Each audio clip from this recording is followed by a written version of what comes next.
regulasi-regulasi yang ada di Kabupaten Bulukumba, tentunya kita juga harus pahami bahwa ternak-ternak yang keluar dia lalu lintaskan itu yang belum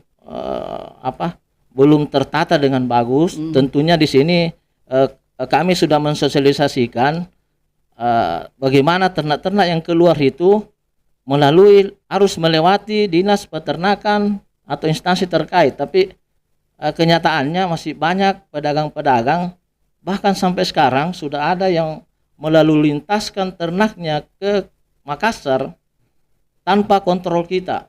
Itu kelemahannya. Jadi terus terang kami sedikit kewalahan karena kekurangan SDM. Selain itu juga regulasi yang mengatur kemarin kita masih ada checkpoint, Pak. Pak Tabe. Kemarin ada checkpoint.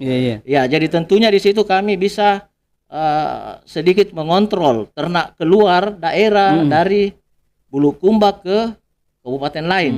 Tapi ini sudah dihilangkan, sudah tidak ada. Alasannya, Pak?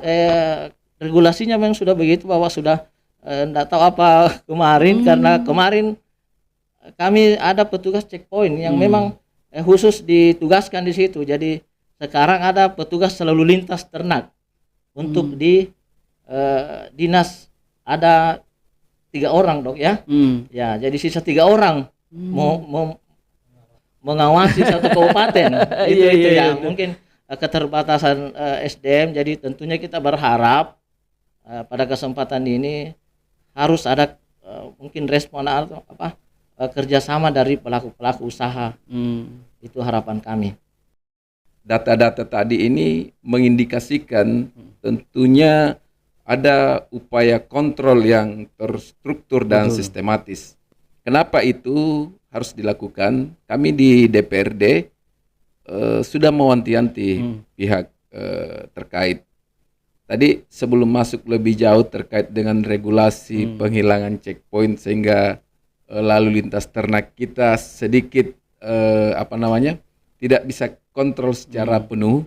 Ini mungkin karena ada regulasi di atasnya yang memang sudah ditiadakan terkait dengan checkpoint di perbatasan kota kita. Tapi itu bukan berarti kontrol ini bisa dihilangkan. Nah, tentunya kami di DPRD mendorong pertama itu bahwa aspek yang pertama adalah untuk hewan kurban itu aspek legalitasnya. Jadi jangan sampai ini kemudian diabaikan oleh masyarakat. Kenapa ini perlu? Pertama karena ekonomi yang bergerak ini, orang bisa membeli hewan kurban supaya ini ya kasih agak lebih murah dengan ini. Jangan sampai karena murahnya masyarakat tertarik, tapi aspek legalitasnya ini yang tidak ada. Bagaimana mengecek itu? Kami mendorong Dinas Pertanian kan punya penyuluh sampai ke pelosok desa. Penyuluh inilah yang kemudian diberikan edukasi. Salah satu tupoksinya misalnya ya, atau tugas tambahan itu berkoordinasi dengan pemerintah setempat. Pemerintah setempat itu mulai mungkin dari RT-nya, lingkungan, dusun, kepala desa, lurah, camat, bahkan lintas sektor, misalnya kepolisian. Nah, ini penting, itu dalam rangka menjaga aspek legalitas itu tadi. Jadi memang secara SDM itu kalau struktur dari dinas pertanian itu tadi bisa terbatas 3 orang, tapi mereka memiliki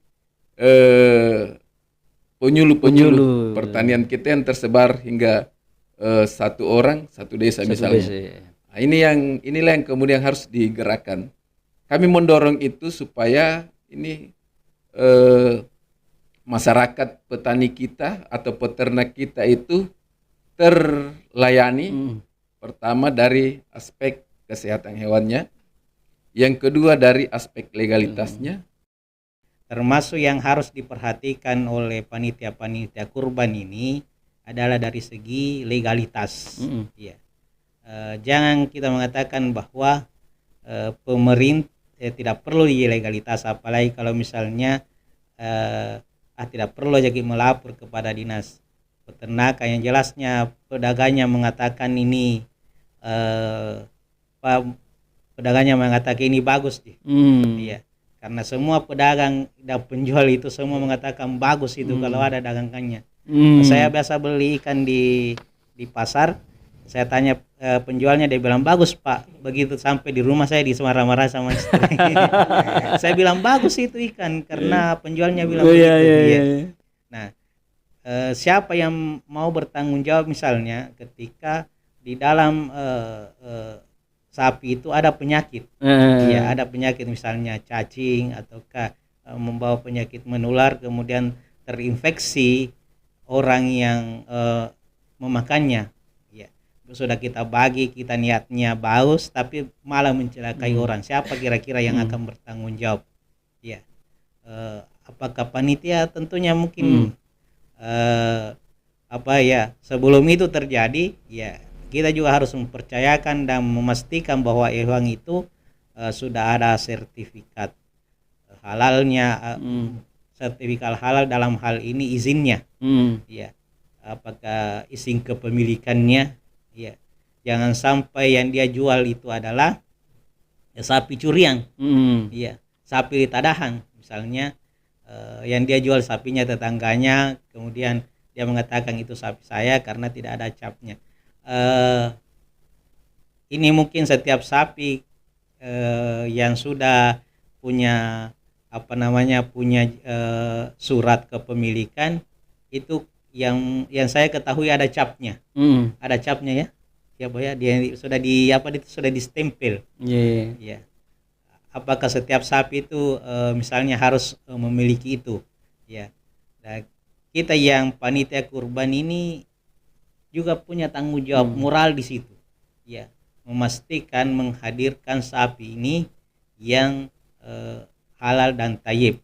Nah, kalau misalnya bagaimana dengan sapi yang dari luar, ya, kan ada juga misalnya lebih murah mungkin sapi yang dari luar, dia datangkan dari Selayar atau dia datangkan dari Sinjai. Nah, yang seperti ini terkadang itu luput dari pengawasan daripada pemerintah, apalagi kalau misalnya memang secara menyengaja tidak melaporkan kepada yang berwajib, misalnya minimal kelurahan. Itu menjadi persoalan juga, mungkin tidak akan menjadi persoalan di dunia tapi akan menjadi persoalan di akhirat.